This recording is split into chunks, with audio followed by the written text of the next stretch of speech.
Vale. Estamos con Gaetán Gracia, que es delegado sindical en una autopartista de la empresa Airbus en Francia. Y Gaetán, hace una semana aproximadamente, la fábrica se paralizó a partir de que los trabajadores hicisteis una acción, una amenaza y una protesta. ¿Por qué no nos cuentas qué sucedió en ese momento? Sí, hola. Bueno, el fin de justo antes del principio de semana, Macron hizo una declaración que todos los comercios no esenciales cerraban y una cuarentena casi generalizada. Y entonces los trabajadores en las fábricas consideramos que fabricar piezas de aviones no era esencial en ese periodo. Entonces el lunes hablamos mucho con los colegas de paralizar la producción y de retirarse. En el código de trabajo, en la ley francesa, existe el droit de retrait, derecho a retirarse frente a una situación peligrosa. Es un derecho individual, pero que se puede organizar y hacer colectivamente. Es lo que preparamos. Y el martes por la mañana íbamos a hacer eso iba a ser muy seguido porque en todo metalurgia y aeronáutico había una rebelión o muchas revueltas, ¿no? Y entonces, frente a esa amenaza, el patrón decide de cerrar para 15 días. Eso era el martes pasado. Bien, y ahora ya transcurrió prácticamente una semana. Lo que sabemos es que la patronal los está presionando para volver a trabajar. ¿Qué es lo que ustedes, los trabajadores y los delegados sindicales, están planteando en este momento?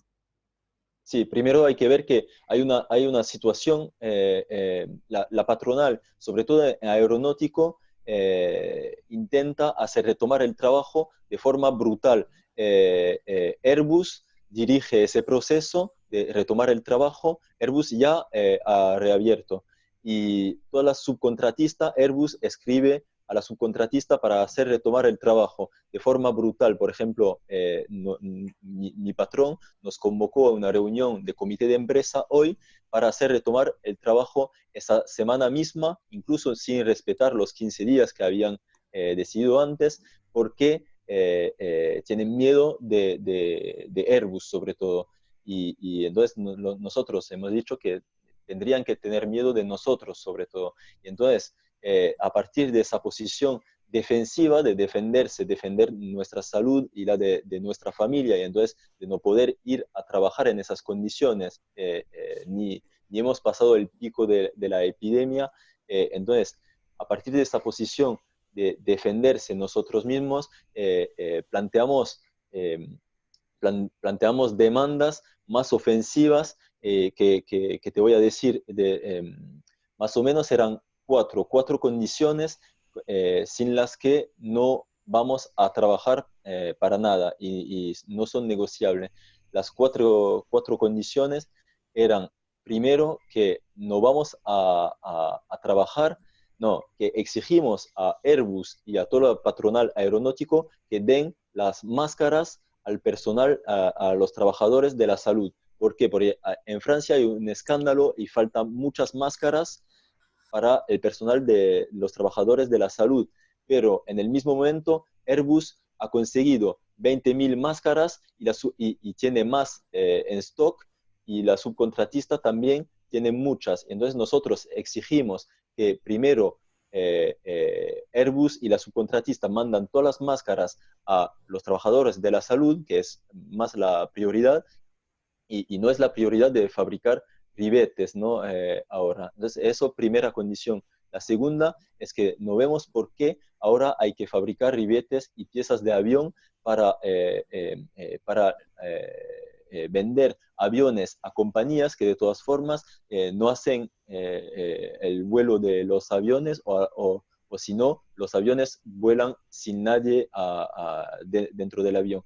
Y entonces, nosotros no vemos por qué, porque, por ejemplo, en otros países se puede discutir que la automóvil cambia su producción para hacer respiradores artificiales y por qué Aeronáutico no puede hacer eso. Entonces nosotros hemos exigido eso, que haya una encuesta para ver las posibilidades de reconversión de la producción y que si es para construir algo útil en esa crisis, nosotros vamos a trabajar con orgullo, pero si es para hacer ribetes no sirve para nada, salvo la ganancia del patrón.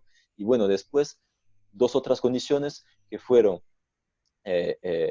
si vamos a trabajar es con condición de salud serias, no sé cómo decir, serias, pero sobre todo controladas por nosotros, porque no hacemos ninguna confianza al patrón ahora, porque el patrón es el mismo que nos ha escondido los casos que suspectaban de ser infectado, que nos ha querido hacer retomar el trabajo ahora y nos ha mentido, todo eso. Entonces no hacemos confianza y queremos un comité de control que sea compuesto de los elegidos del comité de empresa y de todo obrero que quiere participar o conocer eso, y un comité que tenga todas las informaciones del patrón y que tenga un derecho a decidir y a decir todo. Y la última condición es más hacia los precarios de la fábrica, los que trabajan en interim, que nosotros exigimos el mantenimiento de todos los puestos de trabajo y entonces los interim también sin pérdida de salario, más o menos eso. La verdad que es un gran ejemplo para la clase trabajadora que en este momento en países, bueno, aquí yo te estoy hablando desde Madrid, o en Italia o en Francia, estamos en una crisis muy aguda con la pandemia, pero hay unas cuarentenas impuestas muy fuertes, pero millones de trabajadores siguen teniendo que ir a trabajar a lugares solo para la ganancia del capitalista. ¿Esto esperas que se pueda contagiar a otros lugares de trabajo en Francia? Sí, mucho. Por ejemplo, nosotros hicimos un video y un comunicado en el que llamamos a todos los trabajadores y sindicalizados del sector aero, pero también de la industria, a llamarnos, a coordinarnos, también porque sabemos que, por ejemplo, mi patrón no es solo mi director, sino que Airbus y el gobierno marchan juntos para hacer retomar el trabajo. El patrón lo dijo en la reunión de esa mañana, lo dijo claramente, tenemos que seguir a Airbus y al gobierno que nos empujan a reabrir. Entonces sabemos que tenemos que coordinarnos primero en ese sector, pero también en toda industria y en toda Francia en un primer momento. Pero también vemos que la crisis no es solo de Francia, sino internacional, como dices. Y por ejemplo, nosotros decíamos en la reunión que si fabricamos, si en Aero construimos respiradores artificiales, no es solo ni para Francia, es para todos. Y si nosotros seríamos muy orgullosos de hacer respiradores artificiales o piezas para todo el mundo, porque es una pandemia mundial y nosotros queremos participar en vez de hacer ribetes o no sé qué piezas de avión. Por ejemplo, en países como Mali o en países africanos hay un respirador cada 1 millón de personas. Entonces, la verdad es que la clase trabajadora en Francia, en España, en Italia, podría dar un gran ejemplo de cómo resolver esta crisis. Gaitán, nada, muchas gracias. Y en España se dice que nuestra vida vale más que sus ganancias. ¿Cómo se dice eso en francés? Que nos vies valent mieux que leurs profits, et on le dit beaucoup en ce moment. Bueno, muchas gracias. Gracias.